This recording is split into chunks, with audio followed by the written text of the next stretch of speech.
Right Telangana ప్రభుత్వం ప్రతిష్టాత్మకంగా చేపడుతున్న రైజింగ్ గ్లోబల్ సమ్మిట్ 2025కు సమయం ఆసన్నమైంది. భారత్ ఫ్యూచర్ సిటీలో ఇవాళ రేపు ఈ సదస్సు జరగనుంది.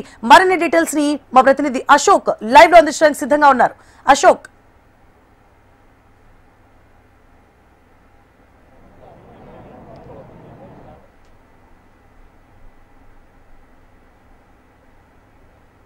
మరి కాసేపట్లోనే తెలంగాణ ప్రభుత్వం ప్రతిష్టాత్మకంగా నిర్వహిస్తున్నటువంటి భారత్ గ్లోబల్ సమ్మిట్ సంబంధించి ఏదైతే ప్రారంభం కానుంది. ఇప్పటికే సీఎం రేవంత్ రెడ్డి ఆయన నివాసం నుంచి బయలుదేరారు. మరి కాసేపట్లోనే 12:30కి ఇంకా 15 నిమిషాలను ఇక్కడికి చేరుకుంటారు. మనం చూస్తున్నాం ఏదైతే దీనికి సంబంధించినటువంటి డెలిగేట్స్ అంతా కూడా ఇక్కడికి చేరుకుంటున్నారు. 12:30కు సీఎం రేవంత్ రెడ్డి ఇక్కడికి చేరుకుంటారు. 12 నుంచి 1:30 వరకు ఇక్కడ ఏర్పాటు చేసినటువంటి స్టాల్స్ను ఆయన ఏదైతే ప్రారంభోత్సవం చేసి స్టాల్స్ కూడా పరిశీలన జరుపుతారు. మనం చూస్తున్నాం ఏదైతే సీఎం రేవంత్ రెడ్డి మరి కాసేపు ఇక్కడికి వస్తారు. రాష్ట్ర గవర్నర్ జిష్ణుదేవ్ వర్మ 1:30 గంటలకు ఇక్కడికి వస్తారు. ఇద్దరు కలిసి అయితే ఈ global summit Telangana rising global summit ను ప్రారంభిస్తారు. ఏదైతే ఈ వేదిక పైన కూడా ముఖ్యమంత్రి ప్రసంగిస్తారు. ప్రధానంగా ప్రజాప్రభుత్వం ఏర్పడి 2 ఏళ్ల పాటు విజయోత్సవాలు జరుపుతున్నటువంటి సందర్భంలో తెలంగాణ రైజింగ్ 2047 సంబంధించినటువంటి విజన్ డాక్యుమెంటరీతో పాటు ఇతర పెట్టుబడులకు సంబంధించిన అంశం సంబంధించి ఈ గ్లోబల్ రైజింగ్ తెలంగాణకు సంబంధించినటువంటి సమ్మిట్ ఉపయోగపడుతుంది. మనం చూస్తున్నాం దీపిక, మొత్తం 3000 మంది ప్రతినిధులు ఇవాళ జరిగేటువంటి మొదటి రోజు సమావేశంలో పాల్గొంటున్నారు. ప్రధానంగా దేశ విదేశాలకు సంబంధించినటువంటి ప్రపంచవ్యాప్తంగా ఉన్నటువంటి ప్రముఖ పారిశ్రామికవేత్తలు, వివిధ రంగాలకు సంబంధించినటువంటి దిగ్గజాలు మొత్తం 3000 మంది ప్రతినిధులు ఇక్కడికి వస్తున్నారు. మనం చూస్తున్నాం డెలిగేట్స్ అంతా కూడా వస్తున్నారు. ఇప్పటికే మంత్రులు శ్రీధర్ బాబు కావచ్చు, పొంగులేటి శ్రీనివాస్ రెడ్డి, వివేక్, కొండా సురేఖ, శాసనమండలి చైర్మన్ గుత్తా సుఖేందర్ రెడ్డితో పాటు ఇతర మంత్రులు ఇక్కడికి ఇప్పటికే విచ్చేసి ఉన్నారు. ఆల్రెడీ ఎవరికి సంబంధించినటువంటి స్టాల్స్ లో వాళ్ళు పర్యవేక్షణ జరుపుతున్నటువంటి సందర్భం ఉంది. ప్రతి 15 నిమిషాలలో 1-to-1 రౌండ్ మీటింగ్ లో ముఖ్యమంత్రి రేవంత్ రెడ్డి పాల్గొంటారు. ఈ సదస్సు ప్రారంభమైన తర్వాత మనం చూస్తున్నాం మధ్యాహ్నం 3 గంటల నుంచి రాత్రి 7 గంటల వరకు దాదాపు 15 సమావేశాల్లో సీఎం రేవంత్ రెడ్డి పాల్గొంటున్నారు. CM Revanth Reddy, governor Jishnu Dev Varma global summit ను ప్రారంభించిన తర్వాత మొత్తం సమావేశాలకు సంబంధించి సీఎం రేవంత్ రెడ్డి ప్రత్యక్షంగా ఇక్కడ ఉండనున్నారు. ఈ కార్యక్రమానికి ఇవాళ జరిగేటువంటి మొదటి సెషన్ సంబంధించి నోబెల్ శాంతి బహుమతి గ్రహీత కైలాష్ సత్యార్థి, అలాగే రిపబ్లిక్ ఆఫ్ కొరియా ప్రతినిధులు, ట్రంప్ మీడియా ప్రతినిధులు, అలాగే అమెజాన్, ఐకియా ప్రతినిధులు, టెక్స్టైల్, ఫర్నిచర్ తయారీ, ఎంఎస్ఎంఈ, ఎలక్ట్రానిక్, అలాగే manufacturing, logistics to warehousing రంగ సంస్థలకు సంబంధించినటువంటి వరల్డ్ బ్యాంక్ సంబంధించినటువంటి వారు మనం చూస్తున్నాం. దేశ విదేశాలకు సంబంధించినటువంటి ప్రతినిధులంతా కూడా ఇక్కడ చేరుకుంటున్నటువంటి దృశ్యాలు చూస్తున్నాం. ఏరోస్పేస్, డిఫెన్స్ రంగంలోనే పేరొందినటువంటి కంపెనీకి సంబంధించినటువంటి ప్రతినిధులంతా కూడా ఇక్కడికి వస్తున్నారు. ప్రధానంగా యూనివర్సిటీ ఆఫ్ లండన్ ప్రతినిధులు కావచ్చు, వాంతారా, విన్ గ్రూప్ ప్రతినిధులు, వివిధ దేశాల నుంచి వచ్చేటువంటి రాయబారులు, అలాగే మనతో పాటు మనకు కనిపిస్తున్నారు కైలాష్ సత్యార్థి కనిపిస్తున్నారు. ఏదైతే నోబెల్ శాంతి బహుమతి గ్రహీత ఉన్నారు చూడొచ్చు.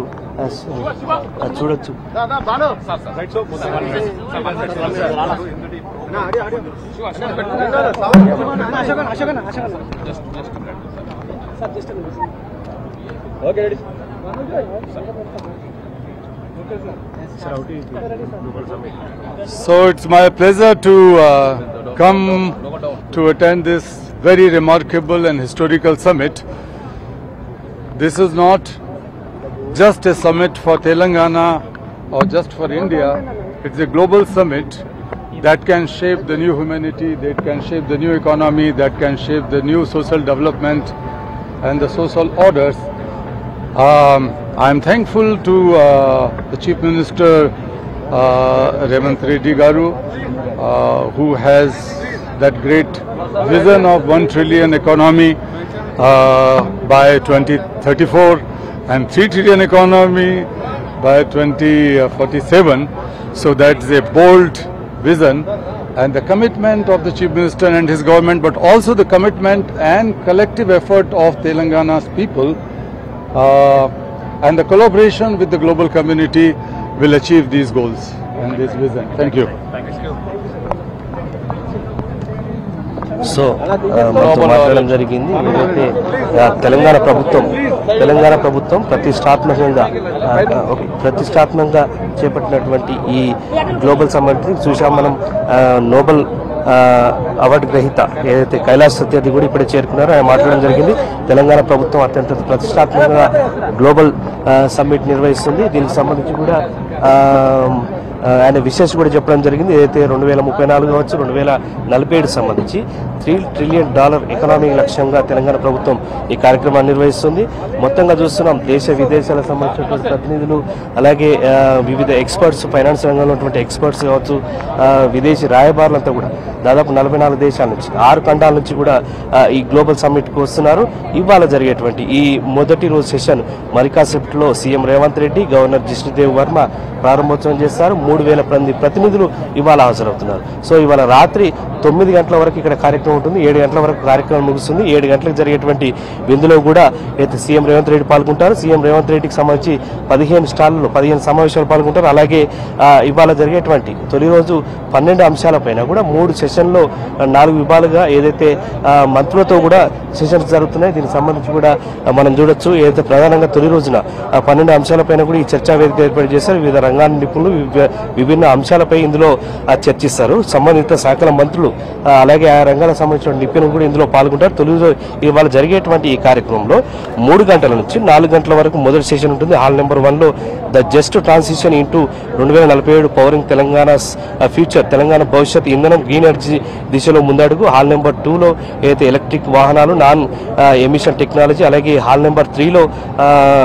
సాంకేతిక రంగంలో సెమీ కండక్టర్, ఫ్రంటియర్ టెక్నాలజీ అవకాశాలు, అలాగే హాల్ నెంబర్ 4లో విద్యారంగంలో తెలంగాణలో గ్లోబల్ సెంటర్గా తీర్చిదిద్దేటువంటి వ్యూహం జరుగుతుంది మొదటి సెషన్ సంబంధించి. అలాగే రెండో సెషన్ 4 గంటల 15 నిమిషాలకు ప్రారంభమై 5 గంటల 15 నిమిషాల వరకు రెండో సెషన్ ఉంటుంది. ఇందులో హాల్ నెంబర్ 1లో ఏరోస్పేస్ అలాగే డిఫెన్స్ రంగంలో తెలంగాణ వృద్ధిపై చర్చ ఉంటుంది. అలాగే హాల్ 2లో అంతర్జాతీయ అవకాశాలు, నైపుణ్య మార్పిడి విధానంపై చర్చ ఉంటుంది. అలాగే హాల్ నెంబర్ 3లో ఆరోగ్య రంగం అభివృద్ధి దిశగా చర్చ ఉంటుంది. హాల్ నెంబర్ 4లో ఆ 2 దేశాలతో పాటు ఏదైతే కొరియా, ఆస్ట్రేలియా దేశాలతో పాటు వివిధ రంగాల్లో సాంకేతిక నైపుణ్య సహకారాలు, పెట్టుబడుల భాగస్వామ్యం కూడా చర్చలున్నాయి.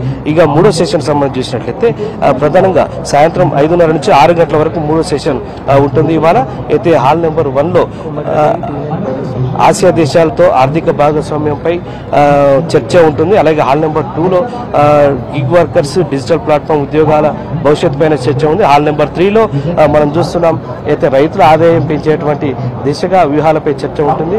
హాల్ నెంబర్ 4లో 2 సెషన్లు కెనడాతో వివిధ రంగాల్లో భాగస్వామ్యాలు, పారిశ్రామిక మహిళలపై ఉంటుంది. సో మనం చూస్తున్నాం ఏదైతే తెలంగాణ ప్రభుత్వం అత్యంత ప్రతిష్టాత్మకంగా ఏదైతే తెలంగాణ రైజింగ్ గ్లోబల్ సమ్మిట్ని భారత్ ఫ్యూచర్ సిటీలో ఇప్పటికే హైదరాబాద్, సికింద్రాబాద్, సైబరాబాద్ నగరాలు ఉన్నాయి. సో హైదరాబాద్కు ధీటుగా ప్రస్తుతం భారత్లోనే ప్రపంచవ్యాప్తంగా ఒక సెంటర్ ఆఫ్ అట్రాక్షన్గా అన్ని రంగాలతో కూడినటువంటి సెంటర్ని ఏర్పాటు చేసే లక్ష్యంగా ఇక్కడ మీర్ఖాన్పేటలో ఈ సమ్మిట్ను నిర్వహిస్తుంది. 2 రోజుల పాటు జరుగుతున్నటువంటి ఈ సమ్మిట్కి సంబంధించి కూడా మనం చూస్తున్నాం. ఇవాళ తొలి రోజు మరి కాసేపట్లోనే సీఎం రేవంత్ రెడ్డి రాబోతున్నారు. ప్రస్తుతానికైతే వివిధ రంగాలకు సంబంధించినటువంటి ప్రతినిధులు, అలాగే రాయబారులు, పెట్టుబడికి సంబంధించినటువంటి డెలిగేట్స్ కావచ్చు, వీళ్ళంతా కూడా చేరుకుంటున్నారు. దీపిక, సో ఏదేమైనప్పుడు కూడా మనతో మాట్లాడడం జరిగింది సత్య స్కైలార్ది అయితే నోబెల్ గ్రహీత.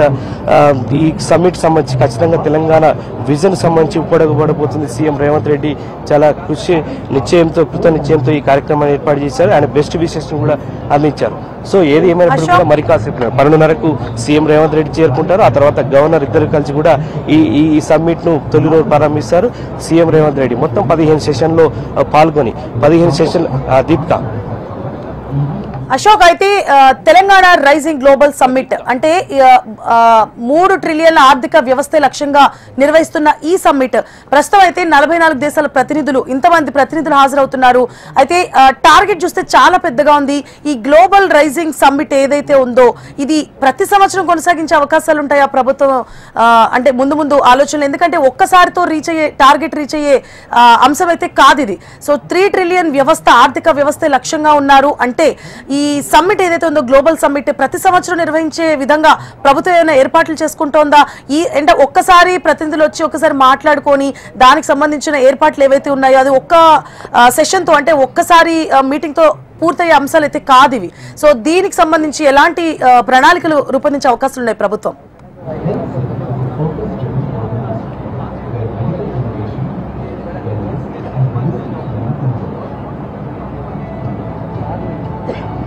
మనం హైదరాబాద్ తెలంగాణ రాష్ట్రానికి రాష్ట్ర రాజధానిగా ఉన్నటువంటి హైదరాబాద్ కనుక చూసినట్లయితే ఒకటి ఇన్నర్ రింగ్ రోడ్ ఉంటుంది.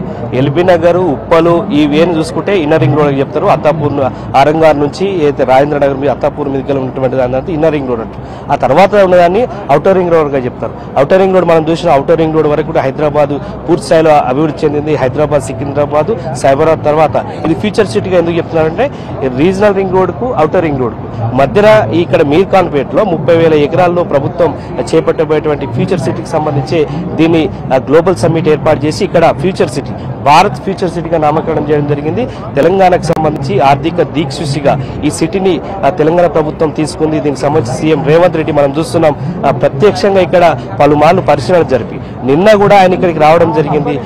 మొన్న ఏదైతే దేవరకొండ సభ ముగిసిన తర్వాత ఇక్కడికి వచ్చి ప్రత్యేకంగా పరిశీలన జరపడం జరిగింది. సో సీఎం రేవంత్ రెడ్డి చాలా ఛాలెంజ్ గా తీసుకొని అయితే $3 ట్రిలియన్ ఎకానమీ లక్ష్యంగా తెలంగాణ సమ్మిట్ ను ప్రభుత్వం తీసుకుంటుంది. సో ప్రతి సంవత్సరం కూడా తెలంగాణకు సంబంధించి పెట్టుబడుల లక్ష్యంగా అటు విదేశాల ప్రయాణం కావచ్చు, ఇక్కడ రాష్ట్రానికి విదేశాల నుంచి వివిధ దేశాల నుంచి పెట్టుబడుల లక్ష్యంగా ఈ సమ్మిట్ నిర్వహిస్తుందని చెప్పుకోవచ్చు. సో దీనికి సంబంధించి కూడా మనం చూస్తున్నాం ప్రధానంగా ఏదైతే ఈ అంశానికి సంబంధించి సీఎం రేవంత్ రెడ్డి ఒకవైపు ఇవాళ అంతా కూడా మరి కాసేపులో ఇక్కడ చేరుకొని రాత్రి వరకు కూడా ఇక్కడే ఉంటారు 9 గంటల వరకు. సో ఆ తర్వాత మంత్రులకు సంబంధించి కూడా మొదటి రోజు సెషన్లకు సంబంధించి కూడా 12 అంశాలను కేటాయించారు.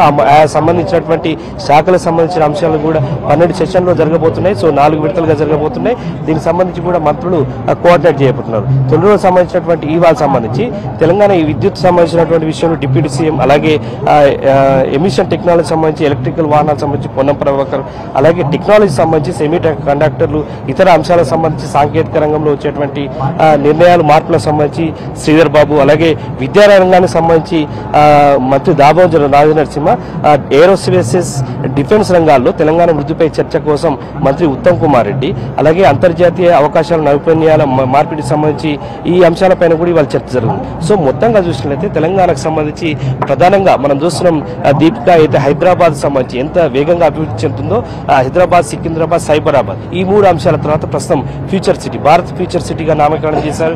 ఇదే మీర్ఖాన్ కేట కేంద్రంగా జరుగుతున్నటువంటి ఈ సమ్మిట్ ఖచ్చితంగా తెలంగాణకు సంబంధించి పెట్టుబడులు తీసుకొచ్చేందుకు వివిధ సంబంధించినటువంటి దేశాల నుంచి కూడా వాళ్ళు కీలకమైన ఒప్పందాలు జరిగేందుకు కూడా ఇవాళ తొలి రోజే సెషన్స్ కానున్నాయి.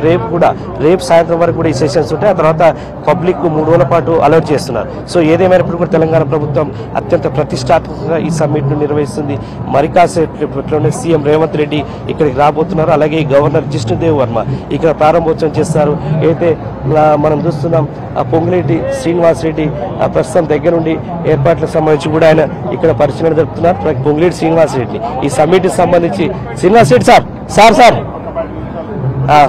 మనకి ఇక్కడ గ్లోబల్ సమ్మిట్ కి సంబంధించి ఏదైతే ప్రత్యక్షంగా పొంగులేటి శ్రీనివాస్ రెడ్డిని ఇక్కడ ఏర్పాటు చేశారు, అలాగే ప్రజాభవన్ లో ఒక వార్ రూమ్ ని ఏర్పాటు చేసి గత వారం రోజులుగా అయితే 10 రోజులుగా డిప్యూటీ సీఎం బట్టి విక్రమార్క ఆధ్వర్యంలో అక్కడ ఏర్పాటు చేశారు. సో ఎవరికి వారిగా ఇక్కడ ఏర్పాట్లకు సంబంధించి CM Revanth Reddy already work distribute చేశారు. దాని తగ్గట్టుగానే మంత్రులు కూడా చాలా ఛాలెంజ్ గా తీసుకొని దీనికి సంబంధించినటువంటి దాన్ని ఏర్పాటు చేశారు. మనతో ఉన్నారు అయితే కోమటిరెడ్డి వెంకటరెడ్డి కోమటిరెడ్డి వెంకటరెడ్డి ఉన్నారు.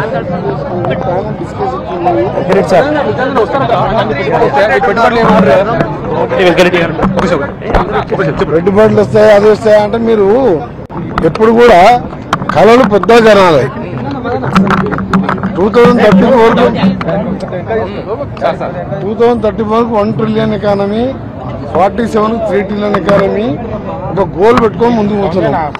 చంద్రబాబు నాయుడు గారు ఆ రోజు హైటెక్ సిటీ కట్టినప్పుడు అక్కడ అంత గుట్టలు రాళ్ళు ఉంటే అప్పుడు నేను ఎమ్మెల్యేగా ఉన్నా బిల్ క్లింటన్ కూడా తీసుకొచ్చిండు. బిల్ క్లింటన్ వచ్చినప్పుడు మేము అనుకున్నాం 2020లో ఇన్ని లక్షల కోట్లు వస్తుంది, ఇన్ని ఐటీ కంపెనీలు వస్తాయి, మేము కూడా నమ్మలే. ఆఫ్టర్ దట్ చంద్రబాబు నాయుడు గారి తర్వాత రాజశేఖర రెడ్డి గారు 10 ఏళ్ళు పరిపాలిస్తూ దాన్ని కంటిన్యూ చేసి తీసుకుపోతేనే ఇలా హైదరాబాద్ ఆఫ్టర్ బెంగళూరు తర్వాత ఐటీ ఎక్స్పోర్ట్ లో 2nd పొజిషన్ ఇండియాలో. నేను 2009లో ఐటీ మినిస్టర్ గా చేశాను. మల్టీనేషనల్ దాదాపు 42 మల్టీనేషనల్ కంపెనీస్ ఉన్నాయి. ఇక్కడ మల్టీనేషనల్ 42 కంపెనీస్ ఉన్నాయి. మా ముఖ్యమంత్రి గారు ముందు చూపు ఆలోచన విధానం, మేమందరం కలిసి సమిష్టి కృషితోని తెలంగాణని దేశంలోనే నెంబర్ 1 కాదు, ఆల్రెడీ దేశంలో నెంబర్ 1 మీరు చూసిండ్రు ఎలక్షన్ల ముందు కేటీఆర్ గారు ఇష్టం వచ్చినాడు, కాంగ్రెస్ వస్తే కరెంటు ఉండదు, ఇండస్ట్రీస్ రావు, అది రావన్నాడు. ఇవాళ కరెంటు పోతలేదు, పేదవాడు అన్నం తింటుండు, రేషన్ కార్డులు వస్తున్నాయి, ఇండస్ట్రీస్ వస్తున్నాయి. భూముల యాక్షన్ పెడితే వాళ్ళు ఉన్నప్పుడు 100 కోట్లు వస్తే ఇవాళ 177 కోట్లు వచ్చినాయి. అంటే ఇన్వెస్ట్మెంట్ పెరుగుతున్నట్ట తగ్గినట్ట? దానికి కేటీఆర్ ఎందుకు ఖండిస్తలేదంటే కేటీఆర్ ఒకటి కార్ రేసింగ్ కోసమే 200 కోట్లు దుబారా ఖర్చు పెట్టిండు. ఇవాళ ఇంత పెద్ద సమ్మిట్ పెట్టి దేశమంతా దీని మీద ఆలోచిస్తున్నప్పుడు మీరందరూ కూడా మంచి కవరేజ్ ఇవ్వండి. ఇది మన పిల్లల భవిష్యత్తు సంబంధించిన విషయం. ఇక్కడ ఇండస్ట్రీస్ వస్తాయి, ఇక్కడ ఎంప్లాయ్మెంట్ వస్తుంది. ఈ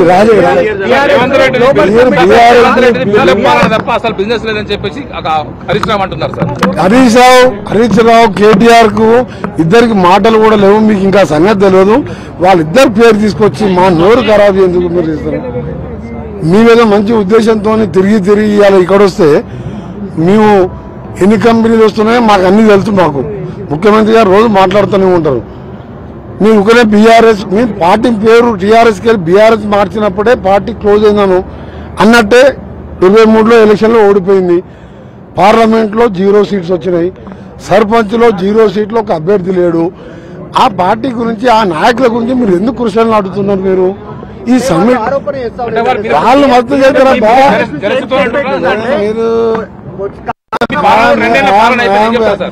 వెరీ సారీ అండి.